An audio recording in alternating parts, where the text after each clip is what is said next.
Primera Tesalonicenses, capítulo 4, y vamos a estar justamente hablando acerca de eso, sobre la vida sexual que agrada a Dios, la vida sexual que agrada a Dios.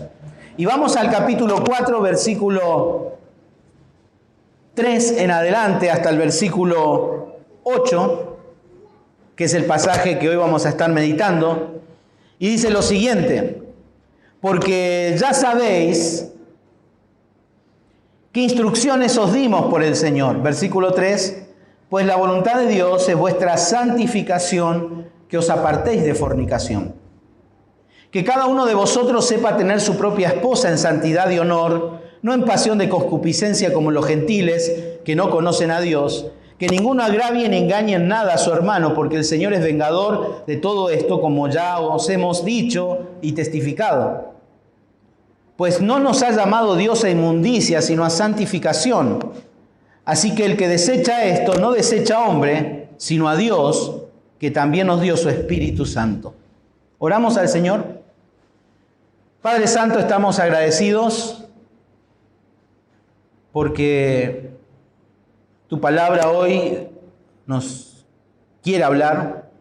Pedimos, Señor, que hables a nuestra mente, a nuestro corazón, a todo nuestro ser, Señor, que podamos entender, que sea tu palabra, Señor, guía mis pensamientos, mis palabras en esta mañana. Ayúdame, Señor, a poder explicar como tú quieres, Señor, este pasaje. En el nombre de Jesús, amén. Muy bien, en este pasaje que acabamos de leer, justamente Pablo llama a los tesalonicenses a separarse específicamente de las prácticas sexuales inmorales. ¿Se acuerdan? Nosotros habíamos terminado el domingo pasado viendo que los discípulos, los misioneros, habían desafiado a los hermanos tesalonicenses a no dormirse en los laureles. Su testimonio era de elogiar, la obra de Dios en sus vidas era para elogiar, pero Pablo les dice: no se duerman en los laureles, sigan por más, avancen y crezcan a un nivel de excelencia, a un nivel de excelencia. Y antes de empezar con toda esta serie de instrucciones prácticas y teológicas que Pablo va a hablar en el capítulo 4, capítulo 5, Pablo aquí justamente quiere hablar acerca de un punto importante, acerca de la sexualidad, específicamente del sexo que agrada a Dios, la vida sexual que agrada a Dios. Y no cabe duda que justamente aquí encontramos que comienza diciendo pues la voluntad de Dios. Ese pues, podríamos decir, esa conjunción allí está uniendo con el pensamiento anterior y con lo que va a continuar. Pablo quiere decirnos justamente que las instrucciones prácticas que vienen ahora es en consecuencia de haber entendido que necesitaban crecer a un nivel de excelencia, a crecer más y más, más y más. Por eso en esta mañana nosotros, específicamente Dios a nosotros, nos llama urgentemente a apartarnos de toda práctica sexual inmoral. Realmente estuve orando mucho por este pasaje, estuve meditando mucho y con mucho temor también, pero esas son las consecuencias de venir predicando pues positivamente y secuencialmente. Uno no planifica predicar esto, pero la palabra de Dios sí. Por algo necesitamos tocar este tema y uno se pregunta ¿por qué? ¿Por qué? ¿Por qué Dios nos llama urgentemente? ¿Por qué Dios nos llama urgentemente a apartarnos de toda práctica sexual inmoral hoy día? Bueno, hoy vamos a ver dos razones del por qué necesitamos hacerlo. Dos razones. Y la primera nos encontramos en el versículo 3 cuando dice: pues la voluntad de Dios es vuestra santificación.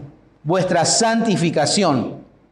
Es importante, ¿no? Y aquí comienza diciendo A consecuencia de todo esto, de todo lo que yo os voy a enseñarles, Pablo dice, es la voluntad de Dios. Ahí la palabra voluntad quiere decir deseo, quiere decir propuesta, quiere decir un propósito, una determinación, una decisión.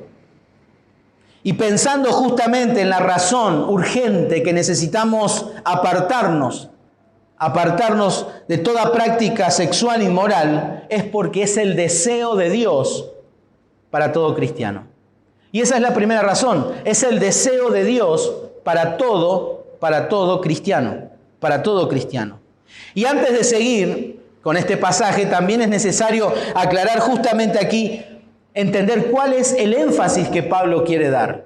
¿Cuál es el énfasis que quiere dar aquí?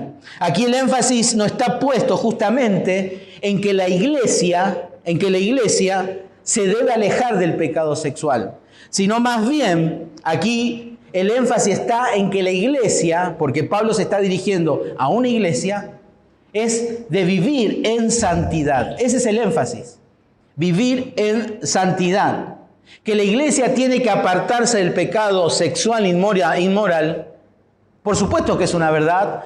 Por supuesto que es necesario y urgente hacerlo. Pero no es el énfasis de Pablo aquí. El énfasis es la santidad. De lo que viene hablando justamente en el versículo 2. ¿Se acuerdan cuando decía justamente allí que aprendiste de nosotros cómo os conviene conduciros y agradar a Dios? Ese es el punto de Pablo acá. Agradar a Dios. Agradar a Dios. Si nos quedamos dando solamente el énfasis de que la iglesia se tiene que apartar del pecado sexual inmoral, esto sería, y lo que Pablo escribió, sería simplemente una charla de moralidad. Una charla de moralidad. Es lo que hoy día los predicadores de la televisión aquí en Paraguay y en otros lados hacen. Agarran la Biblia, hablan, pero hablan de moralidad. Diciendo que todo tipo de práctica es malo, es pecado. Pero el punto no es ese. El punto es que el cristiano tiene que agradar a Dios. Y eso, a consecuencia, les va a llevar a apartarse de todo eso, de toda práctica. Por ejemplo, un religioso puede abstenerse de los pecados sexuales para no perder su ministerio. Por ejemplo, un violador se puede abstener de sus deseos sexuales para no ir a la cárcel. Un joven cristiano puede abstenerse de sus deseos sexuales para mantener una imagen delante de todos. Y una persona cualquiera, común y corriente, puede abstenerse de sus deseos sexuales para no quedar embarazada o no contagiarse alguna enfermedad venérea. Por eso el punto no pasa por apartarse de lo malo, sino el punto aquí de Pablo es agradarle a Dios. Y es por eso Pablo comienza diciendo, pues la voluntad de Dios es vuestra santificación. Vuestra santificación. Y la fuerza está en esta palabra, justamente cuando dice voluntad. Y como dijimos, se refiere al deseo de Dios, al plan de Dios, al propósito de Dios en todo esto. Y sin duda todos los creyentes de Tesalónicas estaban en la voluntad de Dios y deseaban hacer la voluntad de Dios. Hemos meditado todo en el capítulo 1. Evidentemente ellos estaban haciendo y estaban en el centro de la voluntad de Dios. Por lo tanto, esto no es redundante, pero ¿se acuerdan? Capítulo 3, si me acompañan, ahí en el versículo 10 al final, justamente Pablo terminaba diciendo que él deseaba ver el rostro de ellos para completar lo que falte a vuestra fe. Sin dudas, no debían dormirse en los laureles, había más por aprender, más cosas por aprender. Y justamente aquí Pablo habla de la santificación. Y la santificación es algo de toda esta vida. Y en cierto modo, todos aquellos que hemos nacido de nuevo, que hemos sido regenerados, hemos sido limpiados y comprados con la sangre de Cristo por su gracia. Hoy justamente el hermano Valdir leyó capítulo 1 de Efesios, nos habla que estamos en los lugares celestiales. Posicionalmente somos santos, Posicionalmente somos santos. Estamos apartados para Dios y para su servicio desde el momento de nuestra conversión. Desde el momento de nuestra conversión. Acuérdense que no es por ciertos grados o por tomar una decisión. Estos hermanos comenzaron a servir. Ellos servían al Dios vivo verdadero, dice, por su salvación. No por una decisión de consagración, sino porque ellos habían sido regenerados, perdonados de sus pecados. Hebreos capítulo 10, versículo 10 dice: en esa voluntad somos santificados mediante la ofrenda del cuerpo de Jesucristo, hecha una vez para siempre. Por esto no quiere decir que desde entonces somos moralmente perfectos. No, somos posicionalmente perfectos a los ojos de Dios. Hemos sido declarados justos. No fuimos hechos justos, fuimos declarados justos. Ya no hay culpa. Ya la ira de Dios no está sobre sus hijos, porque hemos sido declarados justos, somos santos, fuimos colocados en los lugares celestiales, junto con Cristo. Pero necesitamos vivir conforme a la voluntad de Dios. Y a partir de ese momento, desde nuestra conversión justamente, comienza un proceso en el cual las viejas actitudes y los viejos hábitos van siendo desechados más y más, más y más. Y comienzan a ser reemplazados con nuevas actitudes, con nuevos hábitos.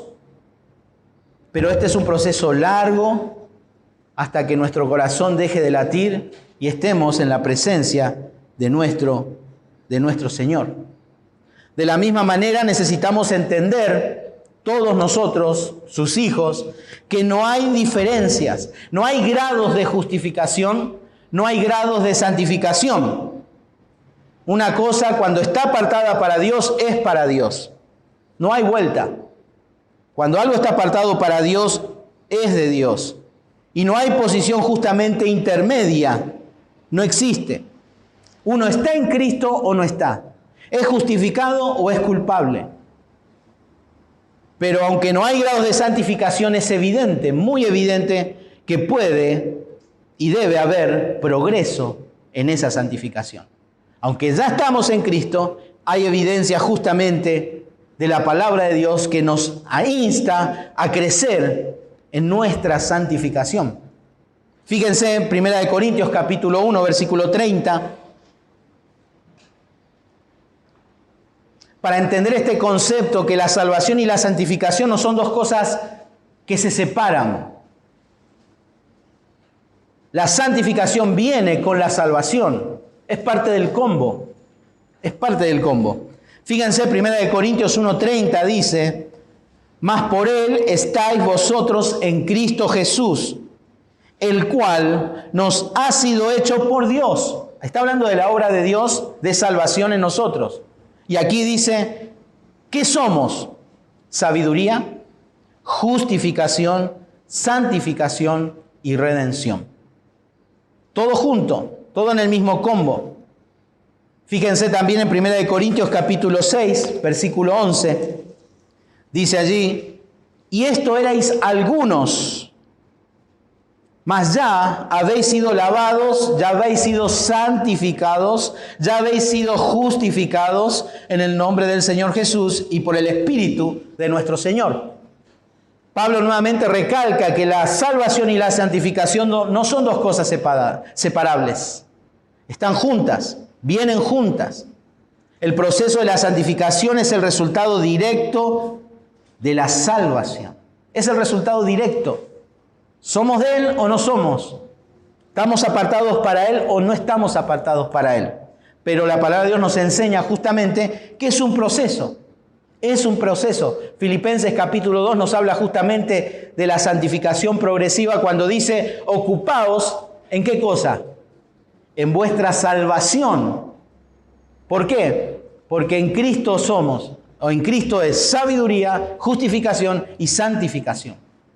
Y Él es el que pone el querer como el hacer por su buena voluntad. La santificación, como llaman los teólogos, es una obra sinergista ¿Qué quiere decir? Dos obras, dos fuerzas, dos poderes en acción. 100% Dios y en este caso 100% hombre. La santificación es un proceso que Dios hace en nosotros, pero también implica nuestra responsabilidad. Por eso Pablo les dice, pues la voluntad de Dios es vuestra santificación. Se origina en la mente de Dios, en la decisión de Dios y en su autoridad. Por lo tanto, la santidad no es algo inalcanzable. La santidad no es algo inalcanzable. Justamente es algo esperable de cada creyente. Se debe evidenciar en cada uno de nosotros esta obra de santificación. Se debe evidenciar algo que nosotros debemos llevar a cabo justamente con el Señor. Y entendiendo esto justamente, necesitamos y Dios pide urgentemente, que nos apartemos de toda práctica sexual inmoral. ¿Por qué? En primer lugar, porque es el deseo de Dios. Es el deseo de Dios para todo cristiano. Es el deseo de Dios. En segundo lugar, a partir del versículo 4 en adelante, hasta el versículo 6, vamos a encontrar la segunda razón. La segunda razón de por qué Dios nos llama urgentemente a apartarnos de toda práctica sexual inmoral. La segunda, vamos a ver, y es el hecho de que es porque las demandas de la santificación es para todo cristiano. En primer lugar dijimos es el deseo de Dios para todo cristiano, pero aquí en segundo lugar es porque existen demandas de la santificación en cada cristiano. Y comienza diciendo allí el versículo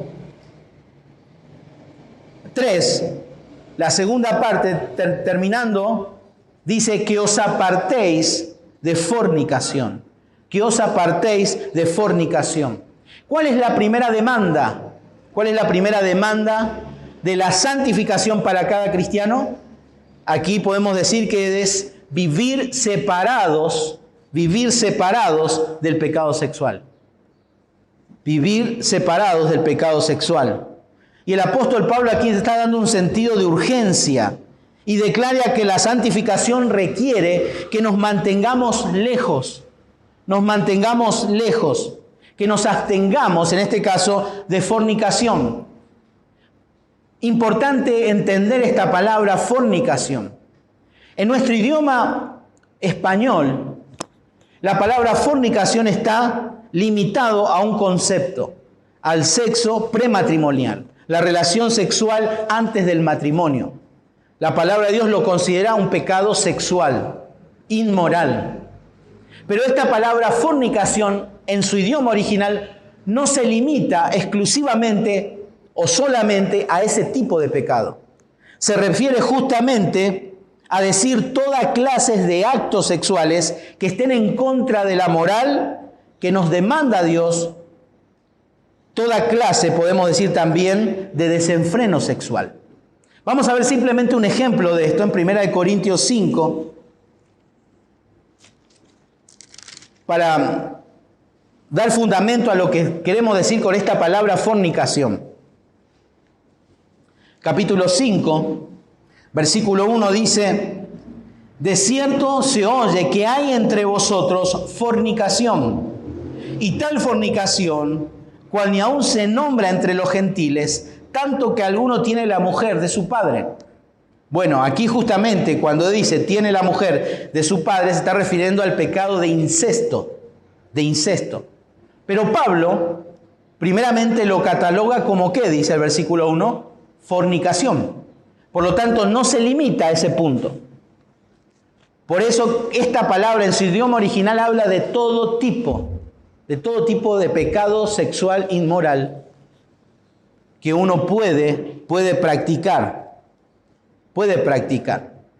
Por eso esta palabra va más allá de un acto, sino también del pensamiento, de las palabras, de todo lo que implica. Es como cuando el Señor justamente decía en Mateo, ¿se acuerdan? Oísteis que fue dicho, no cometerás adulterio, pero yo os digo que cualquiera que mira a una mujer para codiciarla, dice, ya adulteró con ella en su corazón. Aquí está hablando justamente la palabra de Dios, de que no se limita a un acto en sí solamente, sino también al pensamiento. Al pensamiento. Y la santificación demanda mantenernos completamente alejados de cualquier, en este caso, pensamiento, actitud y actos de índole sexual inmoral. Esa es la voluntad de Dios. Y nos demanda vivir separados. Y justamente a esto surge una pregunta. ¿Por qué Pablo justamente identifica tan estrechamente la santificación, en primer lugar, con el pecado sexual inmoral? ¿Por qué Pablo, ya que va a dar tantas instrucciones, como por ejemplo, como vamos a estudiar acerca del amor fraternal y la vida laboral, sobre la pereza, la vida desordenada, ¿por qué Pablo comienza con este tema? ¿Por qué él dio, podemos decir, prioridad a Pablo y justamente a una iglesia que estaba creciendo espiritualmente? A una iglesia que estaba en el centro de la voluntad de Dios. ¿Cuál es la razón? Bueno, para eso necesitamos entender el contexto en el cual Pablo escribe a esta iglesia. Y en este caso tenemos que considerar el contexto social y cultural de aquel tiempo. Tesalónica era justamente una cultura greco-romana. Y esa cultura, podemos decir tristemente, y es la realidad, y fue su realidad, que era una sociedad totalmente degradada, perversa en el aspecto sexual y en otras cosas. En esta cultura era tolerado toda variedad de pecado sexual. Estaba permitido. En el contexto social existía un libertinaje sexual. No solo se practicaba abiertamente, sino que también era promovido por la religión pagana de aquellos días, donde la prostitución se consideraba como un privilegio del sacerdocio y donde el sexo extramatrimonial a veces era un acto de adoración. La moralidad sexual no era condenable, al contrario, en muchos casos era un mérito tener algunas aberraciones sexuales. Los ciudadanos de aquella ciudad y otras crecieron sin tradición cristiana que respaldaran las leyes y las normas que prohibían las manifestaciones de esta inmoralidad. Al parecer, la sociedad pagana griega no tenía leyes civiles para prohibir el comportamiento inmoral. Si bien hoy también vivimos en un mundo de desenfreno, pero hoy día hay leyes que podemos decir regulan esas cuestiones. Por eso, mucho hablamos de que hoy día es peor que antes. No, en este aspecto antes era mucho peor que hoy día. Era mucho peor. Justamente para los griegos no fue una cuestión de preocupación tener relaciones fuera del matrimonio. Ellos no tenían problema. Demóstenes, un político y orador que vivió 300 años antes de Cristo, decía lo siguiente: mantenemos prostitutas para el placer, concubinas para las necesidades cotidianas del cuerpo y esposas para tener hijos y para que guarden fielmente nuestros hogares. Por lo tanto, la sexualidad del hombre y la mujer en el matrimonio, en el mundo griego, no estaba basada en principios de correspondencia y reciprocidad. Se toleraba todo. En cierto modo, todas las perversiones eran algo común. Hoy quizás para nosotros en una sociedad así nos escandaliza. Hoy día nuestra mente se está cauterizando justamente con todo lo que estamos viendo en la sociedad. Antes ver a una persona transgénero nos escandalizaba, hoy no. Nuestra mente tristemente se está cauterizando a todo eso. Y en aquel tiempo donde no había leyes que regulen todo esto, era normal. Era muy, muy normal. Muchos de los nuevos conversos que habían vivido justamente en la inmoralidad, sin duda tenían amantes porque era normal en aquel día. Y muchas de las mujeres probablemente participaban de la prostitución y muchas mujeres, no cabe duda que en esta congregación había mujeres sacerdotisas de aquel culto pagano y moral que habían sido regeneradas, que habían sido salvadas por la sangre de Cristo. Como así también hombres que practicaban todo eso. Ese era el ambiente, ese era el entorno de estas personas. Su entrada más bien repentina al reino de Dios, podemos decir, exigía que los tesalonicenses rompieran con su trasfondo pagano. Ese requisito les representa retos serios, antiguos hábitos, presiones de una cultura impía que buscaban alejarlos cada día más y devolverlos a su vida anterior. Esa era la lucha. ¿Vieron hoy día un alcohólico conoce a Cristo? No es fácil. Un drogadicto que conoce a Cristo no quiere decir de que está todo bien. Recuerdo un profesor en Palabra de Vida. Él conoció a Cristo desde el mundo de las drogas y él ya era una persona ya de 65 años y me decía, John, por más de que ya hayan pasado muchos años y hoy me siente delante de alguien, no es fácil. No es fácil. Entonces imagínense para esta sociedad que no solamente estaba mal, sino que era algo para ellos bueno, normal. Y la exhortación general y preventiva resalta la preocupación de Pablo por la salud y por la fidelidad sexual en esta iglesia, en la iglesia de Tesalónica. Y no pensemos que estas personas, por haber nacido de nuevo, ya no están luchando con todo esto. Pablo les insta a persistir, a crecer más, a no conformarse, justamente por eso, por los hábitos que ellos venían trayendo de aquel pasado.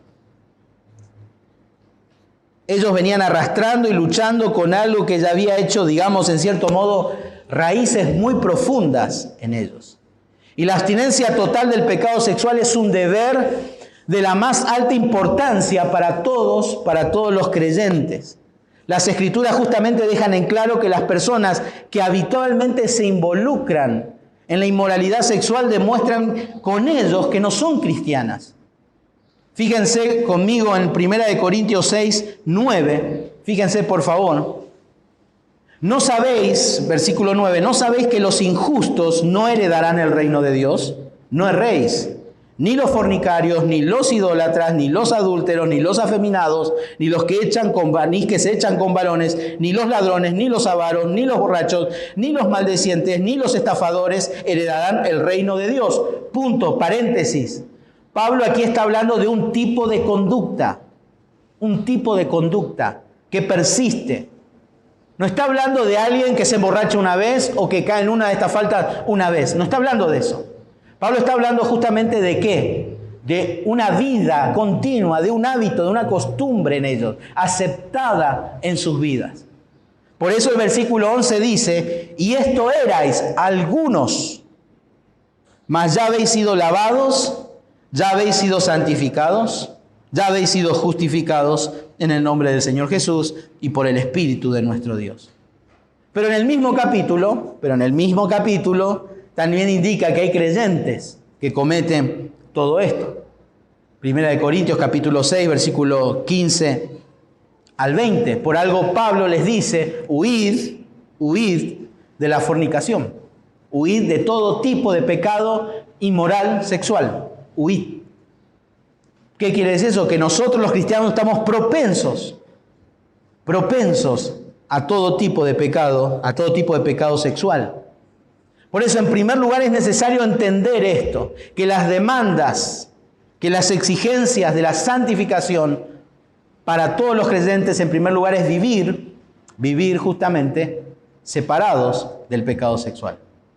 En segundo lugar, también dice que cada uno, versículo 4 de 1 Tesalonicenses, capítulo 4, versículo 4, que la santificación también demanda vivir con sabiduría, no por pasiones. Vivir con sabiduría, no por pasiones. Justamente aquí la segunda frase, la del versículo 4, explica e ilustra la primera, que cada uno sepa sepa tener su propia esposa en santidad y honor. Y luego dice, no en pasión de concupiscencia, como los gentiles que no conocen a Dios. Pero, ¿qué quiere decir justamente esta frase cuando dice que cada uno de vosotros sepa tener su propia esposa en santidad y honor? A lo largo de la historia, esto se ha discutido mucho entre los expertos, ¿no?, y comentaristas sobre a qué se refiere. Porque hay versiones de nuestra Biblia que en lugar de esposa dice vaso. Pero nuestra versión Reina Valera justamente dice, pues la voluntad de Dios es vuestra santificación, que os apartéis de fornicación, que cada uno sepa tener vuestra santificación. Perdón, sepa tener su propia esposa en santidad y honor. En realidad son dos palabras que se cuestionan. Ahí los dos, en este caso el verbo tener cuando dice sepa tener. El verbo tener también se puede traducir como adquirir, poseer su propia esposa. Si traducimos a esa manera, el versículo diría que cada uno de vosotros sepa adquirir a su propia esposa. Y si cambiamos la palabra esposa, que también es traducida por vaso en su idioma original, quiere decir que cada uno de vosotros sepa adquirir su propio vaso. Y ahí estamos con un problema, porque Pablo le escribió eso, que cada uno de vosotros sepa adquirir su propio vaso. Para poder entender justamente el hecho de vivir con sabiduría, no por pasiones, necesitamos explicar este concepto para poder entender la implicación de las Escrituras en este lugar. Que cada uno adquiera su propio vaso. Hay múltiples usos para la palabra vaso en las Escrituras. A veces se refiere justamente a utensilios, a instrumentos y aún al propio cuerpo humano. Aún al propio cuerpo humano. También es interesante ver también en 1 Tesalonicenses, capítulo 4, como leemos, que cada uno sepa tener. La Biblia de las Américas hace, en cierto modo, la traducción de la Biblia de las Américas, una decisión salomónica, digamos. Toma de un lado y toma del otro. Y dice lo siguiente, que cada uno de vosotros sepa cómo poseer su propio vaso en santificación y honor. En santificación y honor. El tema de nuestra traducción de la Reina Valera, la que tenemos nosotros, los traductores no hicieron solamente un trabajo de traducción. Ellos hicieron un trabajo también de interpretación. Los traductores interpretaron de esa manera. Por eso tenemos escrito, como lo tenemos en nuestra versión. El asunto aquí que nosotros debemos explicar justamente es esta palabra vaso. Vaso. Para la mayoría de los eruditos hay dos perspectivas. La primera, que esta palabra vaso se refiere a la esposa de un cristiano o a la esposa de una persona, y otra perspectiva con respecto al cuerpo humano. Al cuerpo humano. Ahora, la primera perspectiva se refiere, la que podemos decir, a la esposa del creyente. A la esposa del creyente. Estas personas sostienen que esta palabra, justamente, la palabra vaso, en el idioma hebreo, también se empleaba justamente en los escritos rabínicos para describir a una esposa. A una esposa. Y el verbo que nosotros tenemos aquí, de poseer, en el Antiguo Testamento se utilizaba justamente para la acción, en el idioma hebreo, la acción de conseguir una esposa. De conseguir una esposa. Entonces, justamente lo que la Reina Valera está haciendo es interpretar a base de toda esa información. De toda esa información. Por lo tanto, si uno busca también en Ruth, fíjense en Ruth, capítulo 4, versículo 10.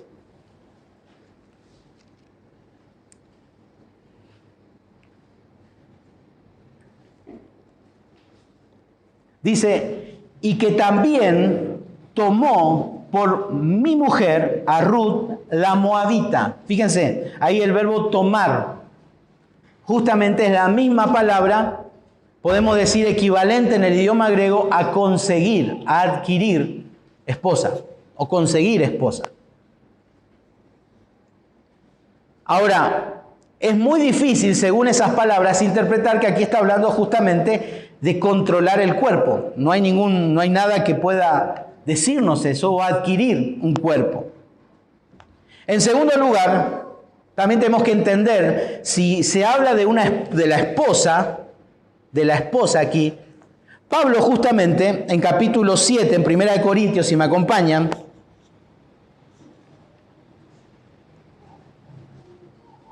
versículo 2, dice, pero a causa de las fornicaciones, cada uno tenga su propia esposa y cada uno tenga su propio marido. Y asimismo la mujer con el marido. Ahí encontramos ese concepto.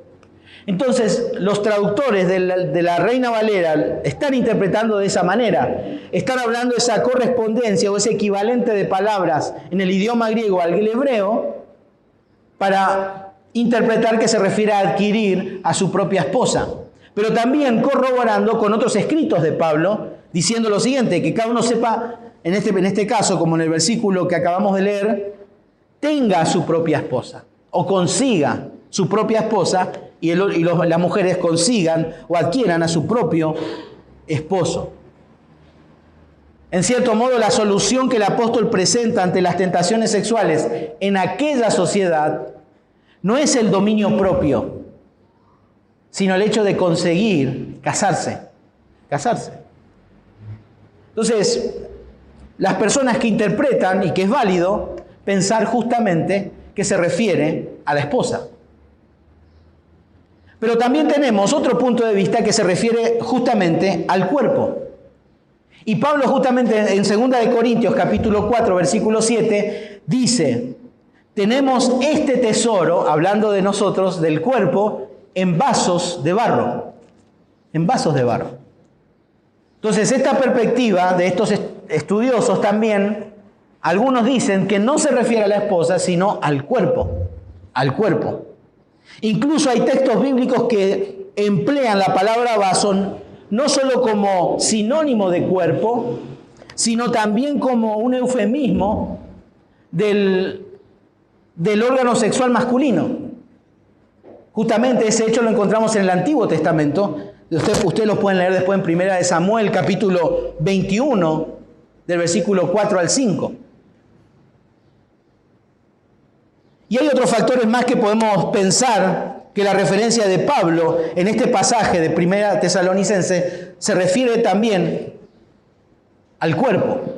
Fíjense en 1 Corintios, capítulo 6, 12 al 20, también Pablo hace mención al cuerpo. Hace mención al cuerpo. En el versículo 18, fíjense, 1 Corintios 6,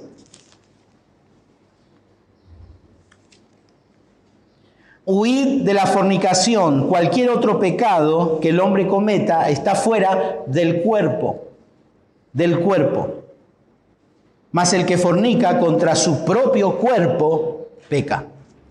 Peca. Por lo tanto, aquí también podemos encontrar el mismo énfasis que Pablo hace en 1 Tesalonicenses. Si interpretamos a esposa como cuerpo, como cuerpo. Ahora, uno dice, bueno, entonces, ¿qué es? ¿Es la esposa o es el cuerpo? Si los dos no están equivocados. Bueno, necesitamos ver el argumento de Pablo en todo esto. Ver cuál es el argumento de Pablo en 1 Tesalonicenses. Primeramente, Pablo, ¿a quién le está escribiendo? ¿A quién le escribe Pablo? A la iglesia de Tesalonicenses, compuesta ¿por qué? Por niños, jóvenes, adultos, hombres y mujeres. En general. Ahora, si solamente se interpretaría de conseguir esposa, la instrucción debería ser que la voluntad de Dios es vuestra santificación, que os apartéis de ¿qué? Específicamente, del adulterio.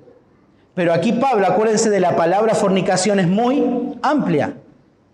No habla de un pecado específico inmoral.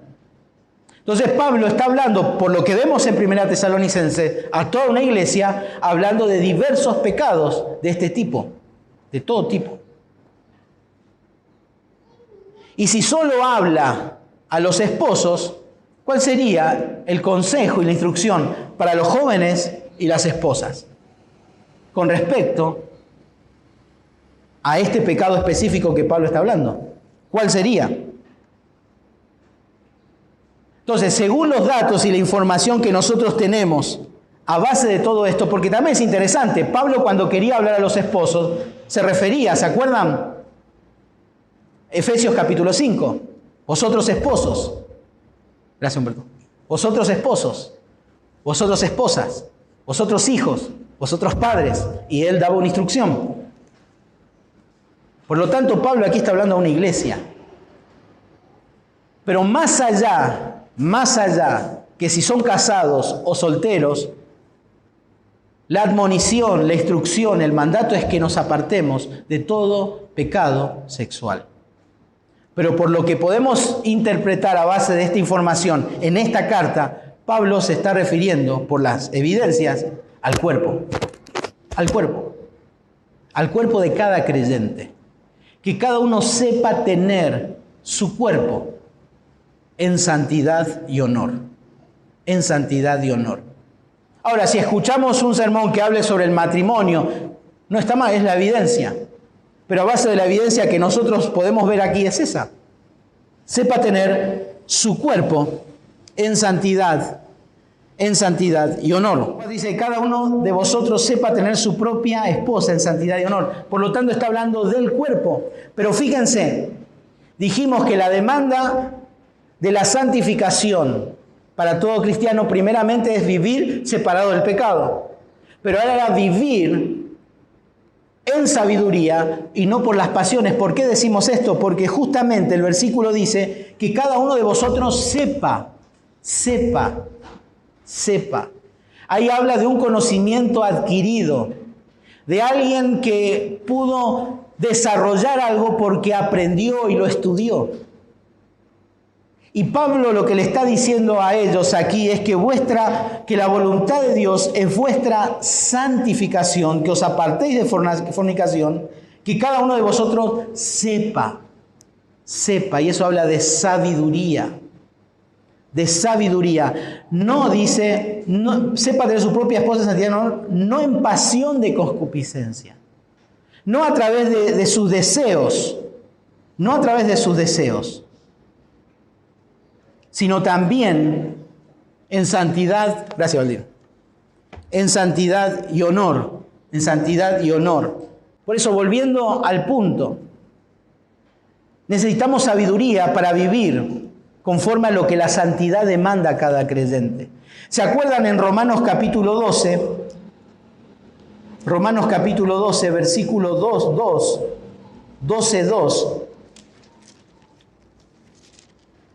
El pastor Javier nos hablaba la vez pasada con respecto a ese pasaje y dice el versículo 2, no os conforméis a este siglo, sino transformaos por medio de la renovación de vuestro entendimiento para que comprobéis cuál sea la buena voluntad de Dios, agradable y perfecta.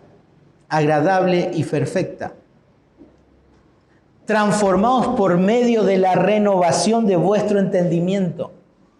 Para poder vivir en este mundo en contra de la corriente es necesario transformar nuestro entendimiento. Y luego el versículo 1 antes decía, así que hermanos, os ruego por las misericordias de Dios que presentéis vuestros cuerpos en sacrificio vivo, santo, agradable a Dios, que es vuestro culto racional. Tiene que ver con la mente. No es algo que se basa en las emociones, en los sentimientos, en los impulsos. Es con la mente. Y necesitamos vivir una sexualidad que a Dios agrada con una mente renovada, pensando en la voluntad de Dios y que necesitamos crecer a un nivel de excelencia. Ese es el punto de Pablo acá. Ese es el punto. Si leemos también primera de Corintios, capítulo 6, versículo 13.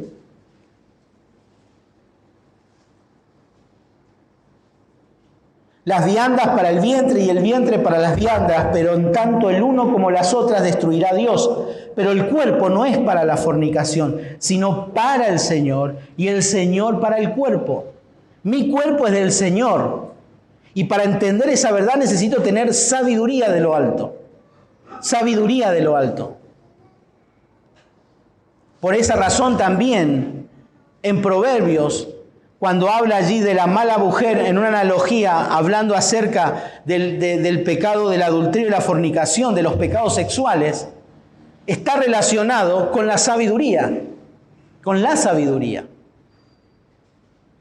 Y justamente es eso, es cómo debemos vivir nuestra sexualidad, tanto casados como solteros, sabiamente, sabiamente. Y aclara y dice, no en pasión de concupiscencia como los gentiles, como los gentiles. Las pasiones sexuales son tan fuertes, tan insolentes, tan maleducadas,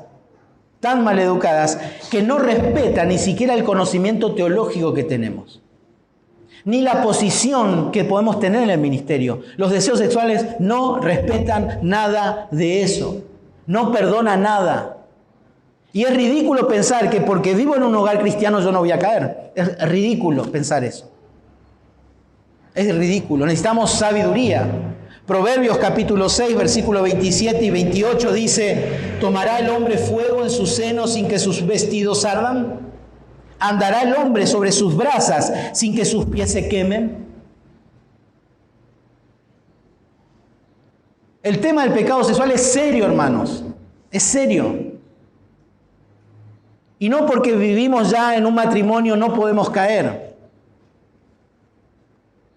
Mucho menos solteros y que estén de novios. Por más que tengan la bendición del, no sé, de Juan Wesley. No sé, que estés en la mejor iglesia. Están solos, peligroso. ¿Por qué? Porque el hombre más sabio, inspirado por el Espíritu Santo, dice, ¿tomará el hombre fuego en su seno sin que sus vestidos ardan? ¿Andarán el hombre sobre sus brasas sin que sus pies se quemen? Si vos no sentís nada es porque sos Pinocho, sos de madera. Pero somos de carne y hueso, con pasiones. Necesitamos sabiduría.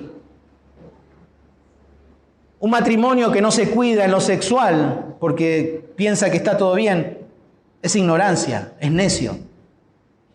Si una pareja de novios anda de aquí para allá solos, necedad. Necedad. Porque Salomón lo está diciendo aquí. Necedad.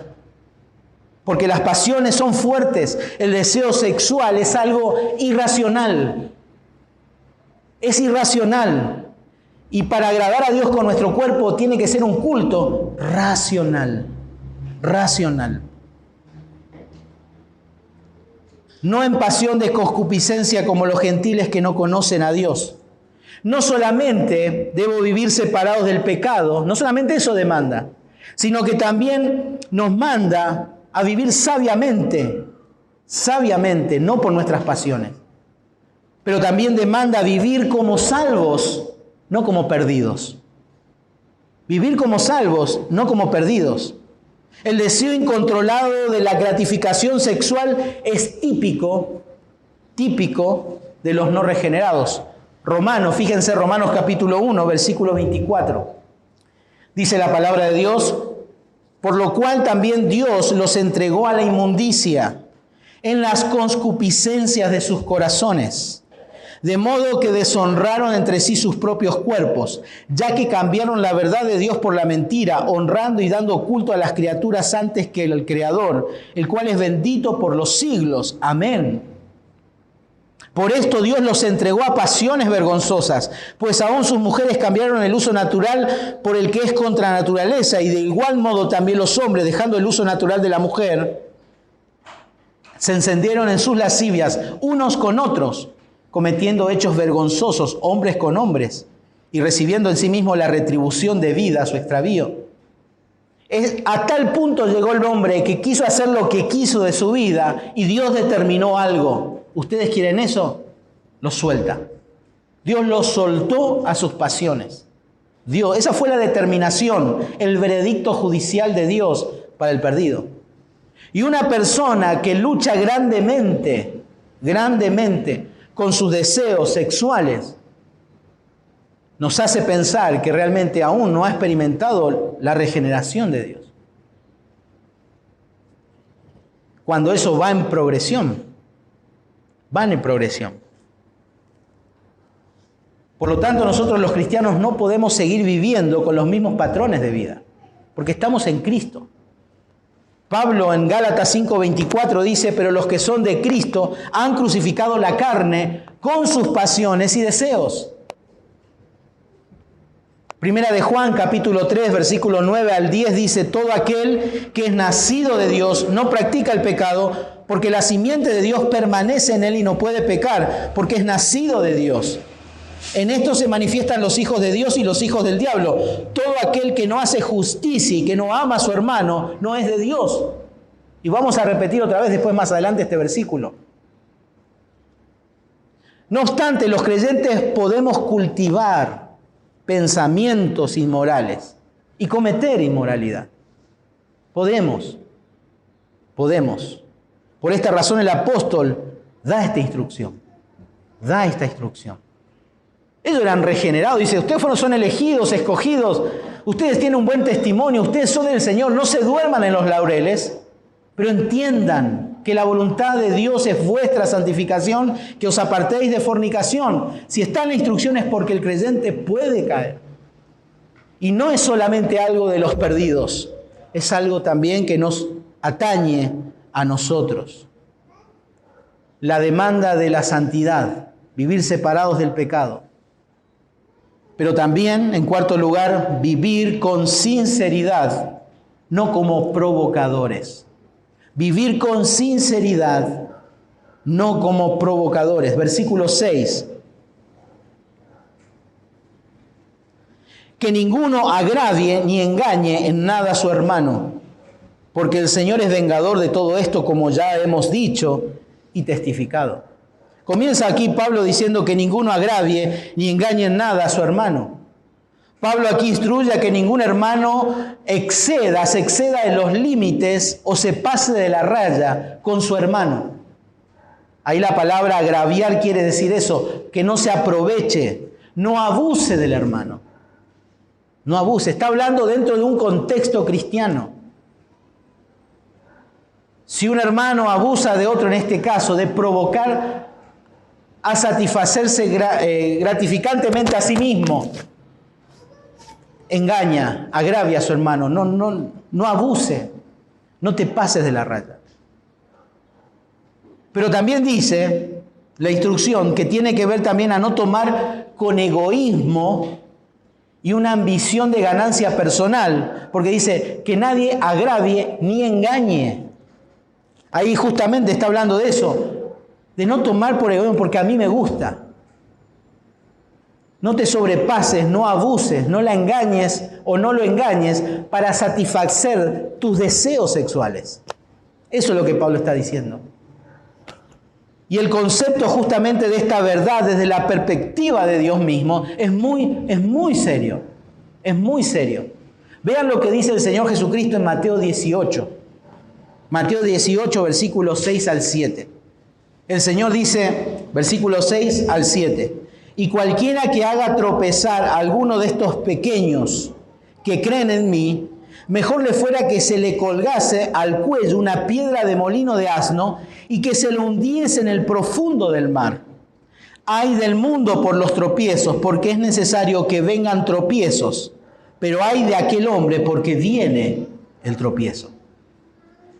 Algunos interpretan aquí acerca de los niños, pero no está hablando de los niños. Está hablando del hermano. Por eso viene después el contexto de la confrontación. ¿Se acuerdan allí? Lo hemos estudiado en un campamento, todo este capítulo 18. Y aquí el Señor está siendo muy duro con respecto a esto, con respecto a la relación fraternal, a los que estamos unidos en la fe. Si estás en busca de alguien simplemente porque no aguantás más tu soltería, ojo, ojo, tené cuidado, tené cuidado. El Señor es serio lo que está diciendo acá. Necesitamos mirar con sabiduría la sexualidad que agrada a Dios en este punto. Por eso dice que nada agravie ni engañe en nada a su hermano. Ay de aquel, dice. Ay de aquel. Ay de aquel. Los cristianos que provocan a tropiezos a otros cristianos, el Señor dice, merecen la muerte. Merecen la muerte. Tenga cuidado, hermano, tené cuidado. Tanto hombres como mujeres. ¿Cuál es la razón? ¿Es darle la gloria a Dios? ¿Es pensar en el matrimonio? ¿O simplemente porque ya no aguantás más tu soltería? No seas de tropiezo a un hermano. No le arruines la vida a un hermano y no te la arruines vos. No la arruines. Pero no solamente no provoques al hermano, sino también no provoques a Dios. No provoques a Dios. Porque esta instrucción no es nueva para los tesalonicenses. Fíjense cómo dice el versículo 6. Como ya hemos dicho y testificado. Ellos ya sabían estas instrucciones. Las sabían. Pero las vuelve a recalcar. Porque es un punto importante para Pablo. Y como dice ahí el versículo 6. No solo no provoques al hermano, sino porque el Señor es vengador de todo esto. No provoques a Dios. No provoques a Dios. Romanos capítulo 12, versículo 19 dice: no os venguéis vosotros mismos, amados míos, sino dejad lugar a la ira de Dios, porque escrito está: mía es la venganza, yo pagaré, dice el Señor. Dios es el que impuso este juicio. Dios es el que pone este juicio. Ay de aquel que agravie y engañe a su hermano. Hermana joven, que nadie te venga con yo te amo, somos cristianos y está todo bien. Te va a arruinar la vida. Y luego la ira de Dios va a caer sobre esa persona. Aquí Pablo está diciendo, y está hablando en un contexto de hermanos. Hermanos, eso es lo serio. ¿Cuál es el juicio de Dios? Bueno, Hebreos 13:4 dice: honrosos sean todos el matrimonio y el lecho sin mancilla. Nuevamente, fornicarios y adúlteros, aquellos que mantienen una costumbre de vida, los juzgará Dios. Dios los va a juzgar. Y esta es la razón por la que Pablo da tan seria determinación contra los que llevan este tipo de vida sin arrepentimiento. Primera de Corintios 5. Vamos a Primera de Corintios 5. ¿Por qué Pablo comienza dando esta instrucción en cuanto al pecado sexual inmoral? Es una iglesia que se está formando. Y el pecado sexual dentro de la iglesia destruye grandemente, grandemente. Por eso Pablo está tratando con seriedad este punto. Con seriedad, porque estos hermanos aún seguían arrastrando esos tipos de pecado por la vida que ellos tenían, estas costumbres. Y Pablo tiene que ser determinante, estricto en esta instrucción. Primera de Corintios 5, 11 al 13 dice: más bien os escribí que no os juntéis con ninguno que llamándose hermano fuere fornicario, o avaro, o idólatra, o maldiciente, o borracho, o ladrón. Con el tal ni aún comáis. Y Pablo pregunta: ¿por qué? ¿Qué razón tendría yo para juzgar a los que están fuera? No podemos juzgar a todo el mundo. Al inconverso nosotros podemos juzgar. Dios lo va a juzgar al inconverso. Nosotros no. No te metas con ellos. No te pelees con ellos. No lo van a entender. No lo van a entender. Pero después dice el versículo 13: porque a los que están fuera, Dios los juzgará. No te encargues de los que están afuera. Vos encargate de los de adentro. Pero después dice Quitad pues a ese perverso de entre vosotros. Para aquel perverso, está hablando de aquel que mantiene una conducta pecaminosa de todos estos tipos de pecado que dice, evidentemente no es del Señor. Entonces es necesario quitarlo de la congregación. ¿Para qué? Porque Dios juzga a los que están afuera. Y esa persona que estuvo acá, que salió por este tipo de pecado y este estilo de vida, Dios se tiene que encargar de ellos. No nosotros. ¿Pero por qué nosotros no? Porque el pecado de inmoralidad sexual es peligroso para nosotros. Y Pablo y el mismo Señor y Dios mismo está siendo estricto con nosotros en este tema. Quitad al perverso. ¿Por qué? Porque Dios lo tiene que juzgar. No necesitamos supermanes. No necesitamos a los Avengers cristianos para salvar al perverso. Dios se va a encargar de él. Para gracia o para ira.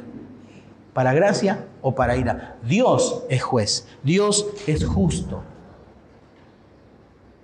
Dios manda urgentemente que cada uno de nosotros nos apartemos de todo pecado y inmoralidad sexual. ¿Por qué? En primer lugar, es el deseo de Dios. Y en segundo lugar, porque la santificación demanda a cada cristiano a vivir separado del pecado, a vivir sabiamente y no por las pasiones.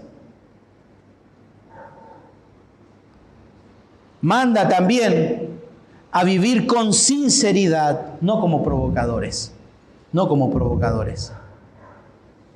Para terminar, a conclusión de esto, Pablo dice, versículo 7, pues no nos ha llamado Dios a inmundicia, sino a santificación. Repite el concepto del versículo 3. Pues no nos ha llamado Dios a inmundicia, sino a santificación. Cuando Dios llama a salvación, efectivamente llama también para santificación. Y eso no olvidemos.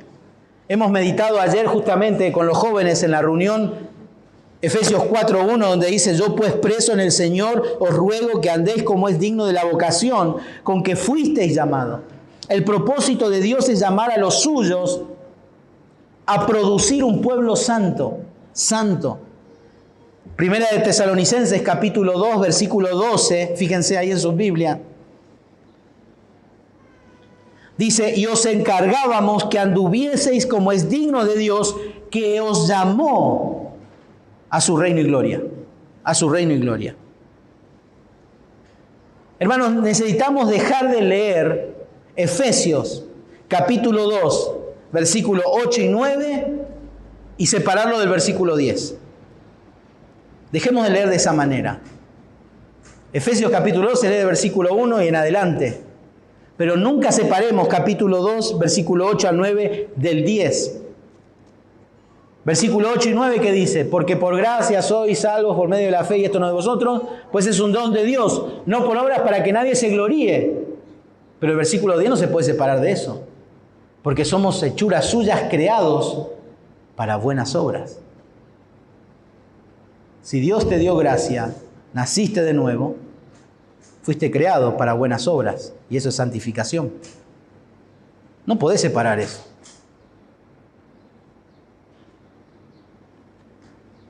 Un creyente que desecha, porque después dice el versículo 8, así que, o por lo tanto, el que desecha esto no desecha a hombre, sino a Dios, que también nos dio el Espíritu.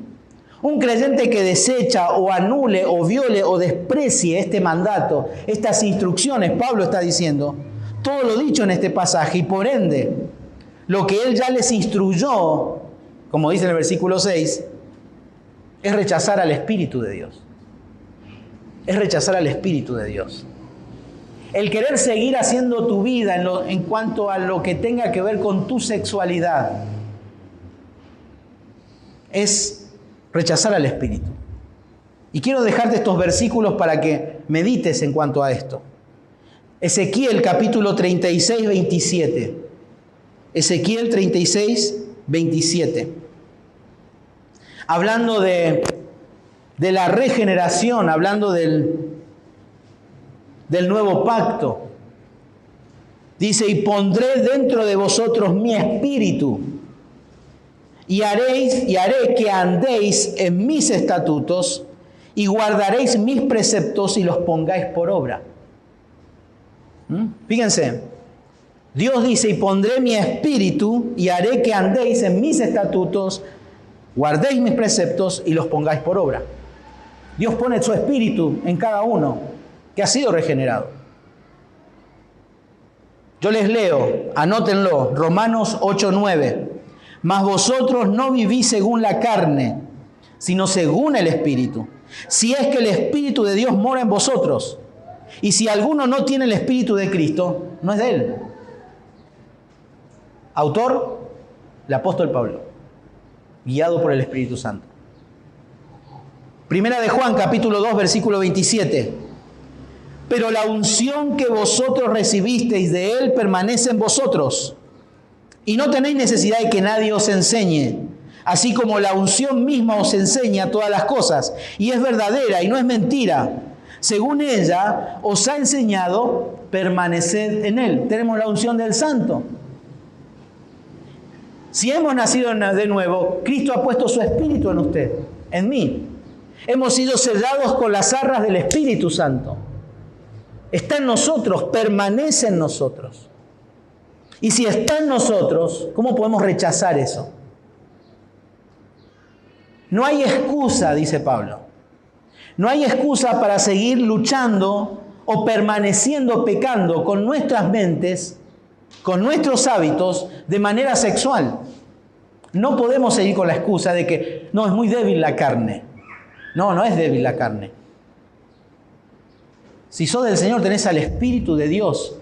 Y ese es el poder que tenemos nosotros. Tenemos el recurso para salir adelante. Por eso necesitamos tener comunión con Él.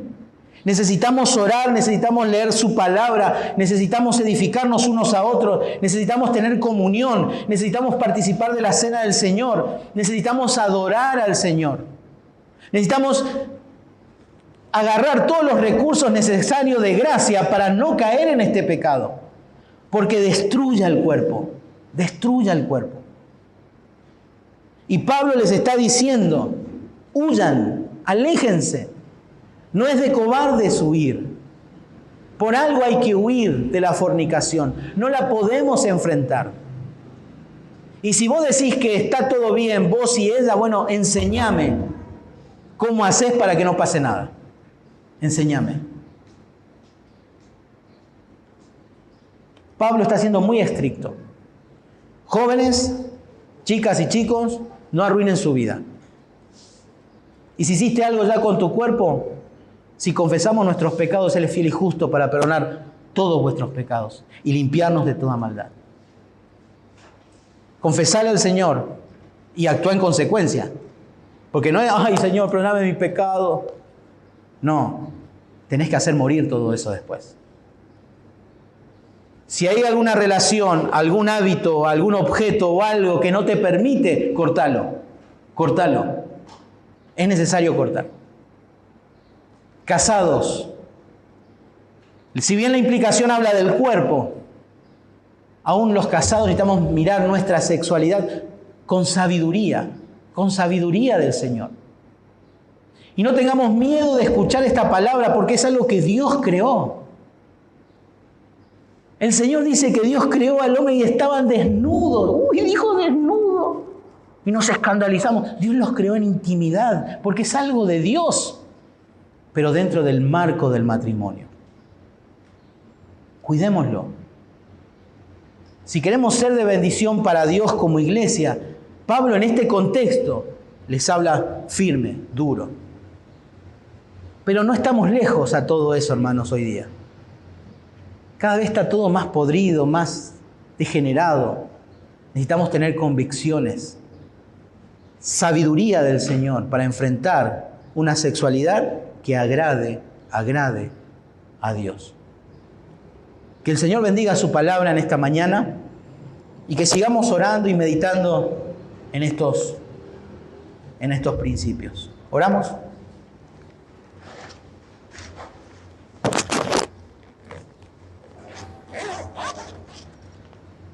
Padre Celestial, Tú nos has mostrado a través de tu palabra las admoniciones, preceptos, mandamientos importantes para nuestra vida, para todos. Ayúdanos, Señor, a mirar la sexualidad de manera santa, sabia, responsable. Te pido por cada matrimonio aquí presente. Señor, somos pecadores, tenemos fallas, errores. Necesitamos de tu gracia, de tu misericordia. Te pido por esta congregación, por cada uno de los que componemos este grupo de hermanos, que nos ayudemos unos a otros, nos animemos unos a otros para no caer en el endurecimiento del corazón, en la incredulidad del pecado. A no caer en el pecado de no creer a todas estas instrucciones que tu palabra dice. Señor, ayúdanos. Limpia, Señor, tu cuerpo. Queremos crecer como iglesia, queremos crecer individualmente. Tú conoces lo más profundo de nuestro ser, nuestras luchas, nuestras debilidades. Quita de nosotros el espíritu de fortaleza, de creernos, Señor, un superhombre o supermujer. Somos débiles, somos vasos de barro. Y el pecado y el deseo sexual es muy fuerte, Señor. Ayúdanos en nuestro crecimiento, que vayamos buscando ese nivel de crecimiento, de excelencia a ti, de conocerte más y de crecer en tu gracia, día a día. Gracias por tu palabra. En el nombre de Jesús, amén.